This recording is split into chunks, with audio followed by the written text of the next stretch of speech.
सरकार के समक्ष जो है प्रस्ताव रखे हैं, तो क्या योजना है और किस प्रकार की कार्यवाही आप लोग करने वाले हैं? देखिए सर, हम काफ़ी दिन से बैठे हुए, ये तो सरकार को भी पता है कि हम 20 अक्टूबर 2022 से लगातार निरंतर यहाँ बैठे हुए हैं। हर चीज़ की परेशानी हो रही है, यहाँ तक कि हम लोग यहाँ पानी में भी, पानी आ रहा है तो भीग रहे हैं ना, हम लोग आराम से यहाँ रह पा रहे हैं। और इधर ये तो परेशानी अलग है, जिस मांग के लिए हम बैठे हैं सरकार ने 10 महीने लगा दिए एक छोटी सी अनुकंपा नियुक्ति के लिए, वो हमको विवश कर रहे हैं। और ये सरकार का ही काम है जो हमें, सरकार विधवाओं को विवश कर रही है, सबकी मांगों को पूर्ण किया जा रहा है, लेकिन एक अनुकंपा नियुक्ति संवेदनशील मामले को लेकर उन्होंने इतनी देर लगाई।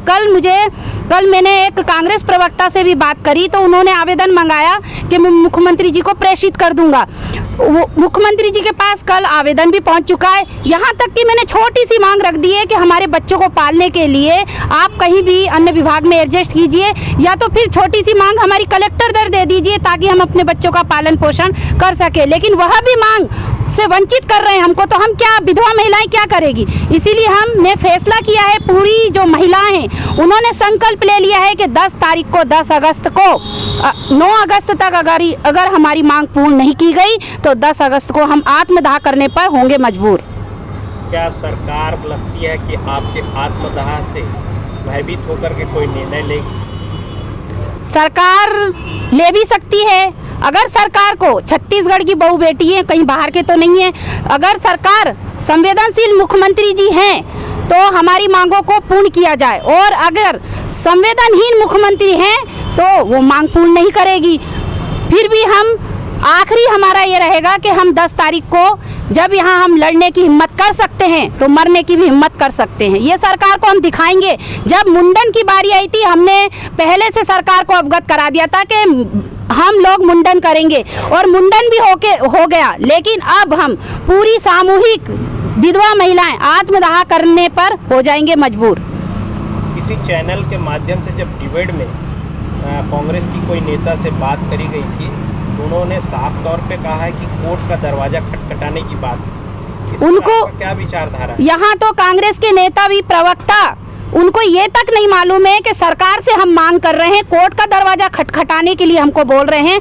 कोर्ट में अगर हम जाते और कोर्ट से अगर हमारी मांग पूर्ण हो जाती तो ये सरकार ने जो वादा किया है और अभी वादा खिलाफी कर रही है तो हम लोग यहाँ नहीं बैठते। सरकार ने खुद सत्ता में आने से पहले कहा था कि हमारी सरकार आप बना दो, हम आपकी मांग को योग्यता के आधार पर नियुक्ति कर देंगे, ये सरकार का कहना था। और अभी हम लोगों को बोलते हैं कि कोर्ट जाएं। कोर्ट किस बेस पे जाएंगे? सरकार यहाँ बैठी है, माननीय मुख्यमंत्री जी सभी को अधिकार दे रहे हैं, तो हमको भी अधिकार दिया जाए। सरकार कहती है कि हमारे पास कोई प्रावधान नहीं है, तो क्या लगता है कि सरकार किसी ऑर्डिनेंस को तैयार करके आपके लिए मांग पत्र तैयार करे और उसमें आपकी खानापूर्ति भी कर सके? देखिए सर, ये छत्तीसगढ़ के मुखिया हैं, और छत्तीसगढ़ के जो मुखिया अपने बच्चों का ध्यान रखते हैं, लेकिन मुझे यहाँ ऐसा लग रहा है कि जो छत्तीसगढ़ सरकार है वादा खिलाफी करने में लगी हुई है।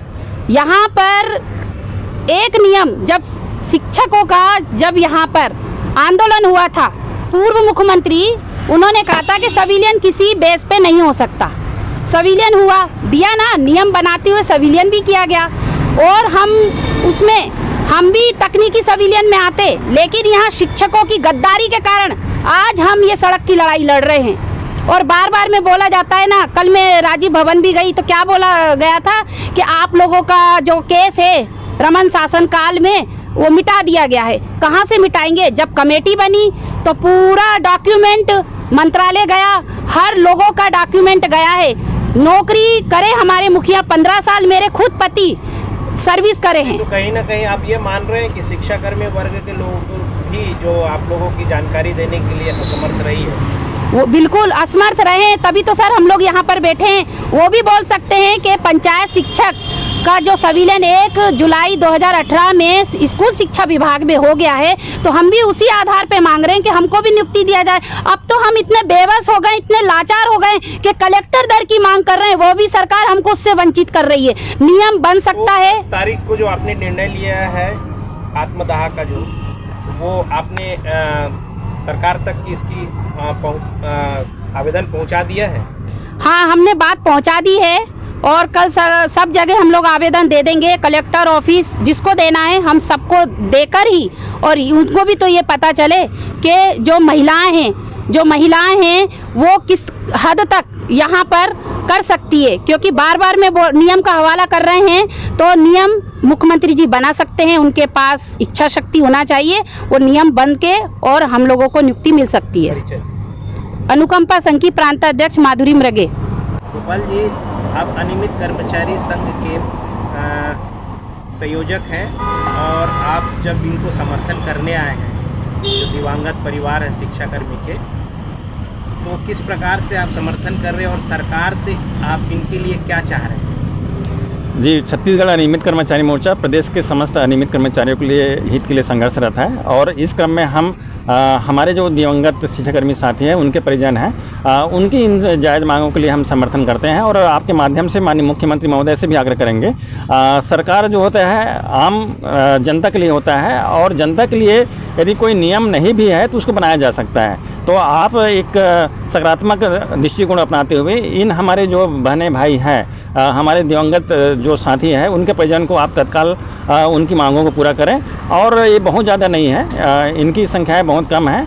आपने समय समय पर बोले भी हैं कि इस तरह से जो बातें होती है उसके लिए कोई नियम नहीं है तो कैसे करें, लेकिन ये जो सरकार होती है जनता के लिए होती है और जनता के लिए ही काम नहीं करेगा सरकार। यहाँ उठता है कि सरकार की दृढ़ इच्छा शक्ति की बात होती है, तो क्या सरकार में अगर दृढ़ इच्छा शक्ति हो तो कोई ऐसा रास्ता है जो इनके लिए? बिल्कुल स्वाभाविक तौर से मैं शिक्षा विभाग में ही लाखों पोस्ट खाली है। कहीं भी इनको क्या है चतुर्थ या तृतीय वर्ग के जो कर्मचारी होते हैं उनको पद पर इसको नियुक्त किया जा सकता है। सरकार के खेमे से जितने भी नेता आते हैं सामने, तो उनसे एक ही जवाब मिलता है कि कोई नियम नहीं है। क्या ऐसा है कि कोई नियम नहीं है या नियम नहीं बनाया जा सकता है अलग से? देखिए, इस तरह से यदि लगता है नियम तो काफ़ी सारे होती है और शासन प्रशासन चाहे सरकार चाहे तो सब कर सकता है, इसमें कोई दिक्कत नहीं है, बस इच्छा शक्ति की है। एक सरकार क्या है इनके लिए एक ऑर्डिनेंस पास कर दे या फिर एक कोई सर्कुलर तैयार कर दे तो स्वाभाविक रूप से कोई दिक्कत नहीं है और संख्या बहुत ज़्यादा भी नहीं है, 1200-1300 के आसपास है। हाँ, और लाखों पोस्ट खाली शिक्षा विभाग में कहीं भी कर सकता है। हाँ गोपाल जी, अब सबसे बड़ी बात उठ के आ रही है कि इन लोगों ने जिस प्रकार से अब संकल्प ले लिया है कि 10 तारीख को आत्मदाह यानी इच्छा मृत्यु की जो बात हो रही है, उसको लेकर के सरकार के जो खेमे में किस प्रकार की स्थिति पैदा हो?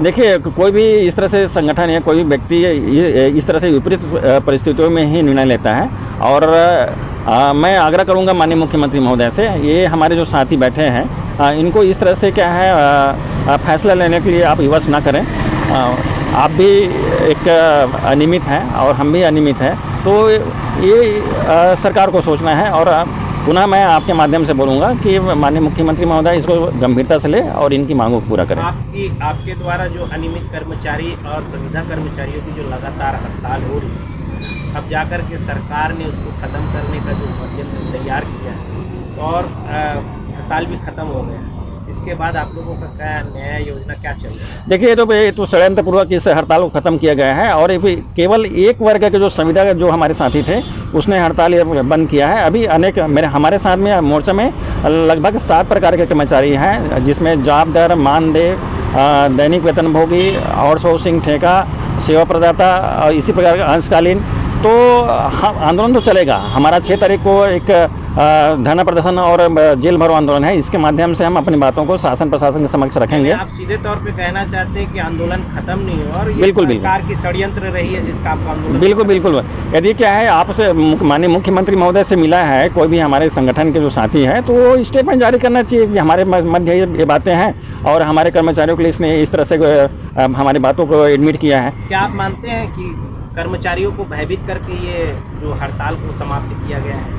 नहीं, इस तरह से कोई किसी को भयभीत नहीं कर सकता, लेकिन इस तरह से कि एक वर्ग के जो कर्मचारी हैं उनके साथ मिला है और इस तरह से बातें मीडिया के माध्यम से आ रहा है, ये हमारे लिए बहुत दुर्भाग्यपूर्ण है। और मैं आपके माध्यम से प्रदेश के समस्त अनियमित कर्मचारियों से मैं आग्रह करूँगा कि आप 6 तारीख को अधिक से अधिक संख्या में पहुँचकर अपनी मांगों को शासन प्रशासन को मजबूती से रखने में हमारी मदद करें। गोपाल प्रसाद साहू, प्रांतीय संयोजक, छत्तीसगढ़ अनियमित कर्मचारी मोर्चा।